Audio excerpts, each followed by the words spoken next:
Bonjour tout le monde, suite de notre vidéo sur les prises dans votre salon ou votre chambre. Aujourd'hui, nous allons voir les pannes qui peuvent arriver sur l'une de vos prises. Ici, j'ai simulé une panne sur une des 4 prises qui sont ici et on verra ensemble comment on peut résoudre la panne facilement.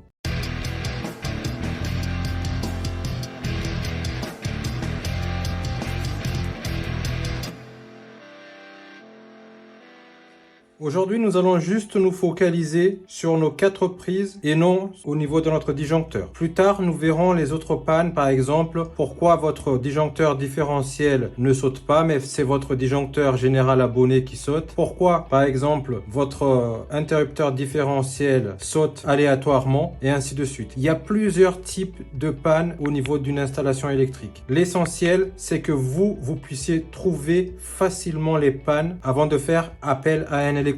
Le plus important, c'est de comprendre comment est arrivée la panne, où se situe la panne exactement et être méthodique, chercher comment faire pour résoudre la panne le plus facilement et rapidement possible. Donc, pour ce tutoriel, nous allons juste nous focaliser sur nos 4 prises qui sont ici. Par exemple, ici, nous allons utiliser comme charge notre lampe qui est ici. Donc, j'ai mis mon disjoncteur à on. Je vais tester ma prise 1.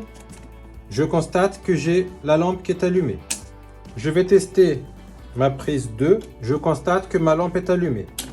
Je vais tester ma prise 3. Je constate que ma lampe est toujours allumée. Je vais tester ma prise 4. Et là, je constate que ma lampe n'est pas allumée. Pourquoi? En étant méthodique, je peux localiser rapidement la panne. C'est-à-dire que première chose à faire, c'est il faut bien comprendre d'où vient l'alimentation de vos prises. Pour vérifier les alimentations de vos prises, c'est très simple. Déjà, première chose, si vous avez une boîte de dérivation, regardez dans votre boîte de dérivation. Avant de faire cette manipulation, débranchez tous les matériels qui sont sur vos prises, c'est-à-dire votre box, votre télé et ainsi de suite. Vous vous focalisez juste sur vos prises. Donc, par la suite de ça, cette installation, comme je vous ai dit dans la précédente vidéo, la plupart du temps, tous les salons sont reliés de cette façon-là. Les 80% des salons sont reliés de cette façon-là. C'est-à-dire que les prises sont mises en parallèle entre elles. Par exemple, comme notre situation ici, moi je sais que mon alimentation qui vient de mon disjoncteur arrive sur cette première prise. Pour vérifier, ici, je constate que déjà, j'ai 3 fils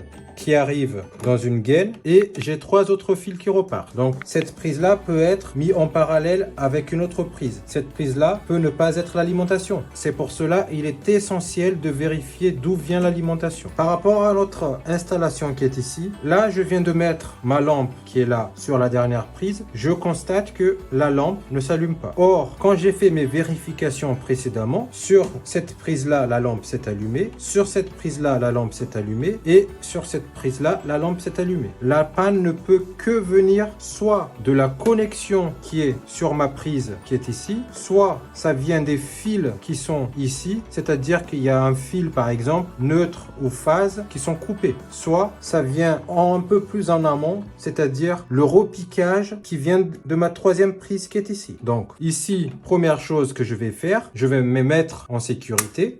Je vérifie ma dernière prise si la connexion est bonne. Donc, je tire les fils qui sont dessus. Je constate que ma connexion est bonne. Avant de vérifier si les fils sont coupés, ce qui arrive très rarement, j'identifie d'abord d'où viennent mes fils qui sont ici. Comme ici, par exemple, mes fils viennent de ma prise 3 qui est ici. Ce que je viens de faire, j'ai vérifié la connexion. Je vais démonter ma prise 3. Je vérifie également la connexion. Ici, je tire pour vérifier la connexion. Et je constate que là, le fil neutre s'est débranché. Donc, la panne ne peut venir que de ça. Si je fais ma réparation, j'enfonce mon fil bleu et je tire pour bien vérifier la connexion. Je remets mon disjoncteur à 1. Je constate que ma lampe s'allume. Cette panne-là arrive fréquemment dans une installation électrique dans votre maison. C'est-à-dire que soit ce qui peut arriver, c'est que ici, par exemple, vous allez vous retrouver une tension au lieu du 230, vous allez vous retrouver une tension, par exemple, du 120 volts, du 150 volts, du 200 volts, par exemple. Soit ce qui peut arriver également, c'est que votre, par exemple, ici, ma lampe peut fonctionner et à un certain temps, pouf, ça coupe, ça ne fonctionne plus. Quand ces genres de situations vous arrivent, ça veut dire qu'il y a un problème de connexion. Si vous avez enlevé la charge qui est dessus, et que vous essayez une autre charge, par exemple ici, ma charge c'est ma lampe, et que j'essaye par exemple ma télé et que ça fait la même chose, le problème peut venir que de la connexion. Ou ça peut également venir de votre fil qui est coupé. Si la phase est coupée, cela peut engendrer également le différentiel qui peut sauter ou le disjoncteur divisionnaire qui peut sauter. Ça crée un court-circuit par exemple. Mais la plupart du temps, ces genres de panne, c'est-à-dire une baisse de tension sur votre prise électrique, la prise électrique qui fonctionne une fois sur deux, ça ne peut venir que d'un problème de connexion. Ça ne peut venir que de là. Et ici, par exemple, on peut avoir une autre situation.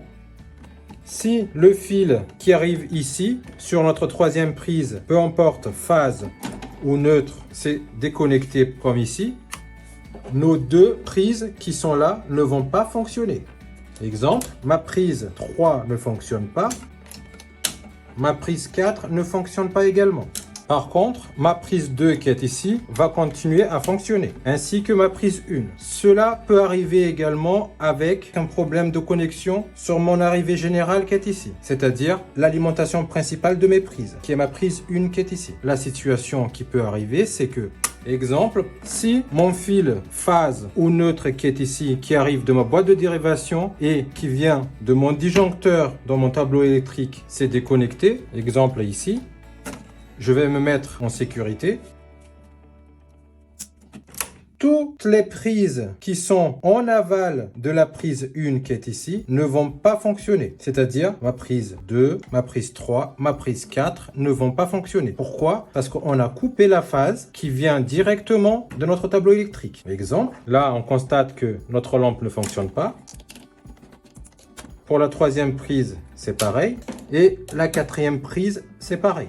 Pour d'autres pannes concernant les prises et notre tableau électrique, on traitera plus tard une vidéo spécifiquement concernant par exemple ce qui arrive très souvent, votre disjoncteur, votre interrupteur différentiel et votre disjoncteur général abonné qui est ici. Ça arrive très fréquemment que c'est votre disjoncteur général qui tombe et non votre disjoncteur qui est ici et non également votre interrupteur différentiel. Ça peut arriver aussi que votre interrupteur différentiel, sans raison, ça va tomber. Quand vous le remontez, ça va fonctionner pendant des mois et pendant une semaine, ça n'arrête pas de tomber. Tous ces genres de situations, on traitera ensemble et on essayera de trouver la solution ensemble à ces genres de pannes. Je vous dis à très bientôt. N'hésitez pas à vous abonner et à la prochaine pour une autre vidéo. Au revoir.